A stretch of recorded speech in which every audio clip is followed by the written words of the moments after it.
Minemfura batubwire ikibazo cy'amazi y'amashanyarazi byo nabonye hariho za porogaramu zisobanutse zumvikana ziramutse koko zibaye implemented. Ni ingano y'amazi izagenda yiyongera ariko muri rusange kuko ingano y'amazi ivugwa izaba igomba gusa nta gahunda yo kubaka uruganda afite ahubwo arimo aracunga ngo mu myaka 5-10 iri imbere ngo ikibanza cye kizikuba 5 akongera akagurisha uko ibibanza batandatu niba kimwavuze muri Rwamagana mujye n'ahandi mu bibambure rwose. Turatekereza ko iki kibazo na Auditor General yarakivuze ubwo yatugezagaho report.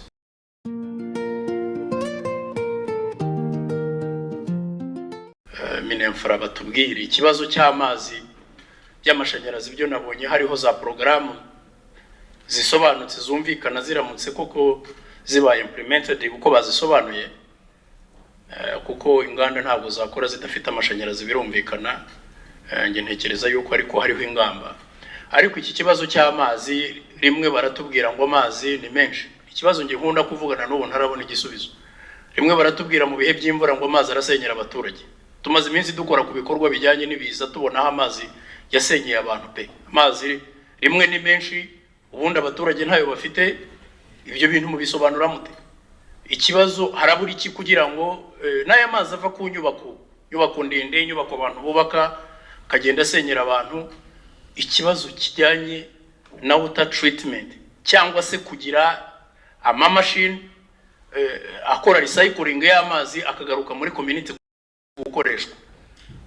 Amazi akayoborwa ahantu mu bishanga cyangwa se mu kabande hakaba hari machine ziya treating akagaruka muri community gukoreshwa. Jewe ntabwo mbyumva ko abantu bashobora kumara ukwezi amezi 2 badafite amazi bikoreye ibijerekani mu gihugu kiri smart nk'iki ngiki. Mudusobanurira ikibazo gihari gituma hariho season y'amazi menshi na season yo kugira ngo amazi ntayo.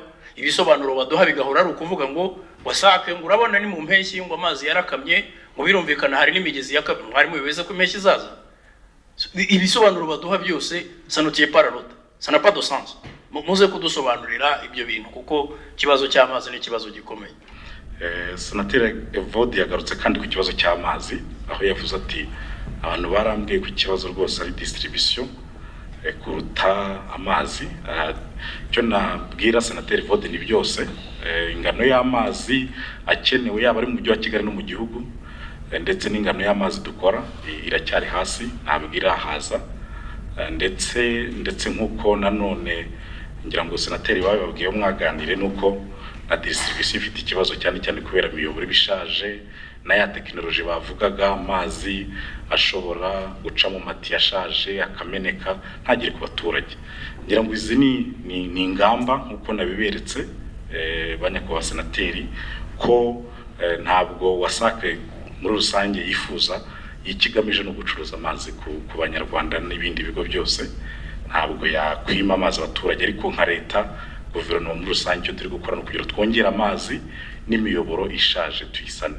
Ngira ngo izo nizo ngamba nabiretse imishinga imwe iri gukorwa izatuma ikibazo cy'amazi make natwe kiduhangayikishije nka leta uburyo cyakemuka vuba. Dufite ngira ngo na road map twaberetse y'uburyo twifuza ko ibi kibazo cy'amazi kizakemuka vuba. Ngira ngo mu ngamba zihari imishinga hari dukurikije kugabanya amazi ameneka ataragira ku bantu n'uburyo byose bizakemura ikibazo Senateri Evode yabazaga. Hari aho mwaduhaye gufata amazi yateze mu gihe cy'izuba bigenda gute? Ngira ngo abaturage benshi bamwe bafite uburyo bwo gufata amazi harimo n'amazu manini amahoteli afite n'uburyo bwo kuri recycling nk'uko mwabivugaga, ariko iyo bigeze mu gihe cy'izuba usanga abo bose nta muntu ufite amazi ari no mpamvu anagabanuka. Ikindi navuga mu gihe cy'izuba impamvu amazi agabanuka wenda nsobanura n'ibitewe na technology iba yakoreshwa mu gukora amazi. Hari izo dufite mu Rwanda zitwa wells ku buryo iyo umugezi cyangwa amazi yo mu mugezi agabanutse usanga ingano y'amazi agera ku ruganda kugira ngo asukurwe abe yagabanutse. Ariko turimo turabishakira uburyo buri tekinike bwo gukemura icyo kibazo ku buryo numva rwose nka guverinoma ntabwo twishimiye gukomeza gutanga amazi adahagije ku baturage. Ni ibintu turi gukora kandi birakemuka vuba. ndumva izo mpungenge nazimara Evode ko turi kubikoraho kandi nkurikije imishinga naberetse gahunda zihari biratanga icyizere ko mu minsi ya vuba rwose ibi kibura ry'amazi bizaba ari amateka. Umucuruzi n'inganda Antoine Kajangwe n'uw'ibikorwa remezo mu Rwanashyaka Damien bitabye inteko rusange ya Sena mu izina rya Minisitiri w'Intebe bayigezeho ibisobanuro mu magambo ku bigiye gukorwa mu gukuraho imbogamizi zikigaragara mu kwihutisha kugeza ibikorwa remezo mu byanya byahariwe inganda. Gatete Eric Rafiki na Jean-Marie Nshimiyimana barakomeza.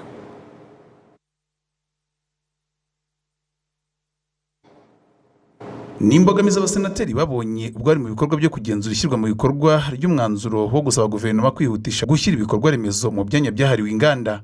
Kuvuga ngo umuntu yagiye kugura ikibanza muri industrial park nta gahunda yo kubaka uruganda afite, ahubwo arimo aracunga ngo mu myaka 5-10 iri imbere ngo ikibanza cye kizikuba 5 akongera akagurisha.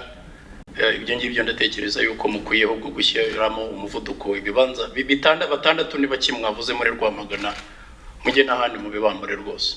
Turatekereza ko iki kibazo na Auditor General yarakivuze ubwo yatugezagaho report. Ni ingano y'amazi izagenda yiyongera ariko muri rusange, kuko ingano y'amazi ivugwa izaba igomba gusara inganda ariko nanone ireba n'abaturage batuye mu mujyi wa Kigali cyangwa aho amazi azaba yiyongereye. Ntabwo mu by'ukuri nasobanukiwe neza ingano y'amazi igiye kuziyongera igomba kujya mu nganda kugira ngo zirusheho gukora neza, kuko Sena n'ubundi yari yagaragaje ko cyari ikibazo cy'uko inganda zitabona amazi ahagije. Ni iyihe turamutse tuyibonye nyakubahwa Perezida wa Sena biratuma n'ubundi tumegira nanone ingano y'amazi izasigara mu baturage, kuko nayo tubona kirima cyugereranije n'ibyo turi kubona muri iki gihe. Bazakora ibishoboka byose bafashe ahantu hagenwe ibyanya by'inganda mu by'ukuri ubona nta bihari. Nk'icyanya cy'inganda cya Rubavu nashimye nyakubahwa Perezida wa Sena, nashimye cyane abanyakabineta ko bavugishije ukuri no muri presentation baduhaye nabo babigaragaje ko Rubavu icyanya cy'inganda cya Rubavu kiri kuri 0 kandi ko bikimeze, kuko ni mu ntoki ni insina ariko bakayita mu cyanya cy'inganda. Ikibazo cyo kubura ubutaka kandi ari bwinshi butariho inganda kubera kugurwa n'abagamije kubwungukamo murengera cyanagiye kigaragazwa n'abashoramari mu bihe bitandukanye, akagaragaza ko bituma batabona uko bagura ibikorwa byabo cyangwa ngo bakore ishoramari rishya. Usanga hakabayeho ko bwa butaka bugurishwa umushoramari nta wundi muntu wundujemo, ariko iyo ugiye kureba usanga abashoramari bajya kugura hajemo abandi bantu mo hagati. Ibyo rero bigatuma ubutaka buzamuka bunahenda cyangwa se buba butoya. Ikindi ndaza kuvugaho, iyo ubutaka buguzwe gutyo hatabanje gutekerezwa ku bikorwa remezo, gucamo imihanda, gushyiramo amazi, hari igihe ugura hegitari 5 ugasanga leta nijya gushyiramo imihanda cyangwa se ntihajya gushyiramo amazi, bwa butaka waguze ugasanga bwose babuciyemo umuhanda, ugasanga umuntu washoye abihombeyemo. Mu by'ukuri byo ni ibibazo bigenda bivukamo bikwiriye gutekerezwaho ndetse biganakemuka. Minisitiri w'Ubucuruzi n'Inganda Kajangwe Antoine Marie yagaragaje ko iki kibazo cy'abagura ubutaka batagamije kubushyiraho inganda cyafatiwe icyemezo kuko hari n'abatangiye kubwamburwa kandi ngo bizakomeza bihabwa biteguye kubyaza umusaruro. Abashoramari bagera kuri 405 bahawe ubutaka mu byanya by'inganda byose. Aho bigaragara ko imishinga yatinze, leta yisubiza ubutaka ikabutanga ku bandi bashoramari biteguye kwihutisha imishinga yabo. Urugero, leta yamaze kwisubiza ibibanza bigera kuri 6 harimo 5 muri Rwamagana Industrial Park ndetse na kimwe muri Musanze. Ibi byahawe abandi bashoramari babishaka kandi bashoboye kwihutisha imishinga yabo. Kugira ngo abashoramari bitabire kuzana inganda mu gihugu zibashe gukora neza no kuzamura umusaruro wifuzwa, bisaba ko hari ibikorwa remezo. Minisitiri w'ibikorwa remezo mu Rwanashyaka Damien yabwiye Sena ko guverinoma ifite imishinga 5 yo kongera umuriro w'amashanyarazi mu gihugu ndetse anagaragaza imishinga yo kongera amazi. twasobanuye gahunda guverinoma ifite yo kongera amashanyarazi. Turabizi ko akanya tutarihaza, ariko dufite imishinga myinshi twerekanye, imwe ituruka ku mirasire y'izuba, indi ituruka ku mazi, ndetse indi ituruka no kuri gaze tuzakura mu kiyaga cya Kivu, yose igamije kugira ngo yongere amashanyarazi akoreshwa mu gihugu. Ikindi nababwira ku bijyanye n'amazi, turabizi ko hari gahunda guverinoma yashyizeho yo kongera inganda z'amazi. Icyo nababwira, nabahaye urugero, hari uruganda rwa Karenge ruri kwagurwa ruzatanga metero kibe 36.